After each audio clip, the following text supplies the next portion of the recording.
Екипата на Китго забележа победа на домашен терен во Пехчево против тимот на Вардар Неготино. Уште од самиот почеток на надпреварот, домашната екипа тргна офанзивно со цел да стигне до 3 бода. Зоран Андонов во 13-та минута добро се ослободи од гостинските дефанзивци и донесе водство за Китго.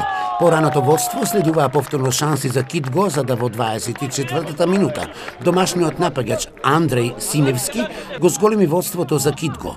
До крајот на надпреварот, иако имаше многу шанси и за повисока победа на Китго, домашните играчи не ги искористија своите шанси во второто полувреме и надпреварот заврши со резултатот од првото полувреме 2:0. Со оваа победа Китго им се врати на победите после двете нерешени надпревари на гости проти Кожув и Плачковица. Следниот надпревар Китго гостува во Штип дерби надпревар против екипата на Брегалница.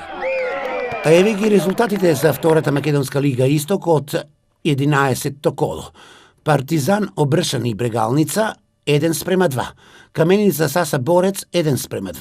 Детонит Јуниор Кожув 1:3. Тиквеш Плачковица 4:2. Китго Вардар Неготино 2:0.